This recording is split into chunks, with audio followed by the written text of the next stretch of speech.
दोस्तों, आपने सप्त ऋषियों का नाम सुना होगा, मगर सातों ऋषियों की पत्नियां भी परम पूजनीय हैं।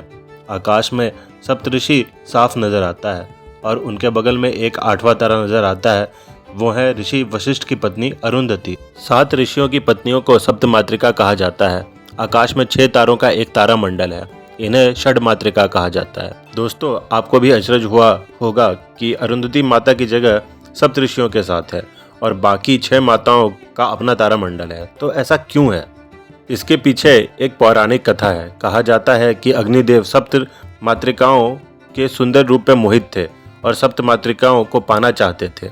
एक दिन सातों माताएं गंगा जी में स्नान कर रही थी। सातों को गंगा जी के शीतल जल से ठंड लग रही थी। घाट पर अग्नि जल रही थी तो उन्होंने सोचा कि अग्नि से थोड़ी गर्मी ले ली जाए। 6 माताएं ठंड के मारे अग्नि के पास चली गई।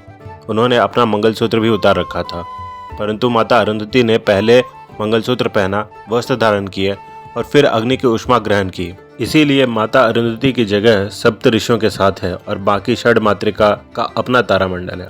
षड मातृकाओं के विषय में एक और कथा है जो कि भगवान कार्तिकेय के जन्म से जुड़ी है। शिव पुराण के अनुसार तारकासुर नाम का एक दैत्य था। उसने ब्रह्मा जी से वर लिया था कि उसकी मृत्यु केवल शिव पुत्र के हाथों ही हो सके।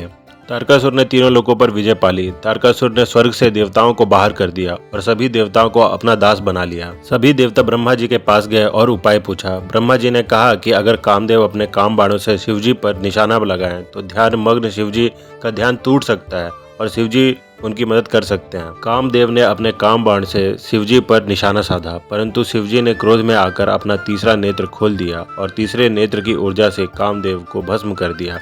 कामदेव भस्म तो हो गए, परंतु काम बाण के असर से शिवजी का बीज गिर गया जो कि गंगा जी में गिरा और जब सप्त मातृका नहा रही थी तब षड मातृका के गर्भ में चला गया। माता अरुंधति गंगा जी से बाहर निकल चुकी थी, इसीलिए वो गर्भवती नहीं हुई और बाकी 6 माताएं शिवजी के बीच से गर्भवती हो गए।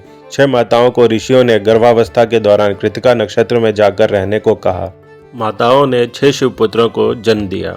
माताओं ने सभी 6 शिवपुत्रों को माता पार्वती को दे दिया। माता पार्वती ने जब शिवपुत्रों को गोद में लिया तो सभी के शरीर जुड़ गए और 6 सिर और 12 हाथों वाले बालक बन गए। माता पार्वती ने शिवपुत्र का नाम रखा कार्तिकेय, क्योंकि उनका जन्म कृतिका नक्षत्र में हुआ था। कार्तिकेय देवताओं के सेना के सेनापति बने। कार्तिकेय ने देवासुर संग्राम में तारकासुर का वध किया। दोस्तों, अगर आपको ये कहानी अच्छी लगी हो तो हमें लाइक, कमेंट और शेयर करें और हमें सब्सक्राइब करना ना भूलें। हर हर महादेव।